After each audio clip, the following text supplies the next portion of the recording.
राजस्थान में नई नई सरकार बनी है तो जाहिर है वो सरकार सिस्टम भी अपना ही बनाएगी। सिस्टम बनाने के लिए सरकार ट्रांसफर करती है। इन दिनों खूब ट्रांसफर भी हो रहे हैं, लेकिन तारानगर की एक ट्रांसफर लिस्ट इन दिनों सोशल मीडिया पर छाई हुई है और उस लिस्ट ने खूब सुर्खियां भी बटोरी है, क्योंकि उस ट्रांसफर लिस्ट में अधिकारियों की जाति वाला कॉलम देखेंगे तो उसमें एक शब्द कॉमन दिखेगा और वो है जाट। इसके बाद यह चर्चा शुरू हो गई है कि राजेंद्र राठौड़ चुनाव हारने के बाद चुन चुनकर जाट अधिकारियों का ट्रांसफर तारानगर से बाहर कर रहे हैं या फिर उन्हें एपीओ करवा रहे हैं। लोग यहां तक कह रहे हैं कि राजेंद्र राठौड़ अपनी हार का बदला इन जाट अधिकारियों से निकाल रहे हैं, और वहीं कई लोग तो ऐसे भी हैं जो बीजेपी को जाट विरोधी तक बताने में लग गए हैं। इन सबके बीच कुछ लोग ऐसे भी हैं जो कह रहे हैं कि आखिर एक ही विधानसभा तारानगर में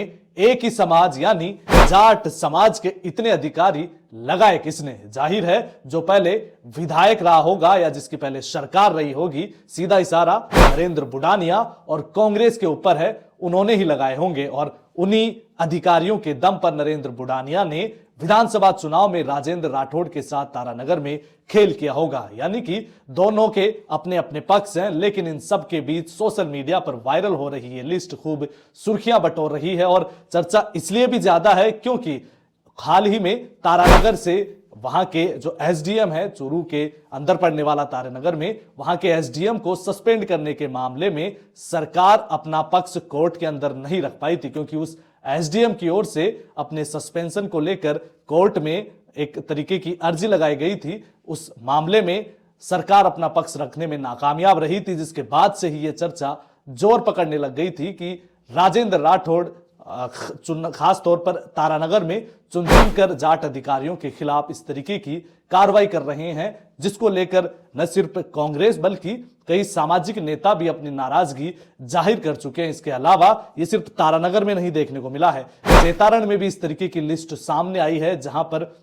सोशल मीडिया में उस लिस्ट में दिखाई पड़ रहा है कि जाट समाज के कई पुलिस के अधिकारी और जो पुलिसकर्मी हैं उनका ट्रांसफर जेतारण से बाहर किया गया है। ऐसे में किसी एक समाज को टारगेट करने की वजह से बीजेपी की लगातार आलोचना हो रही है, और कई ऐसे लोग जो बीजेपी को जाट विरोधी बताते आए हैं। जब सतीश पूनिया को प्रदेश अध्यक्ष के पद से हटाया गया था, उसके बाद भी बीजेपी के ऊपर यह आरोप लगा था। ऐसे में उस आरोप को अब बल मिलता हुआ नजर आ रहा है। लेकिन दूसरे पक्ष के लोग ये भी हैं कि जो ये बात कहते हुए नजर आ रहे हैं कि आखिर इन तमाम एक ही समाज के अधिकारियों को एक ही जगह पर आखिर जमा किसने किया, और अगर जमा किया होगा, एक जगह लगाया होगा, तो जाहिर है निश्चित तौर पर उन्होंने इन अधिकारियों को एक जगह करने का, एक जगह इकट्ठा करने का फायदा भी चुनाव में उठाया होगा।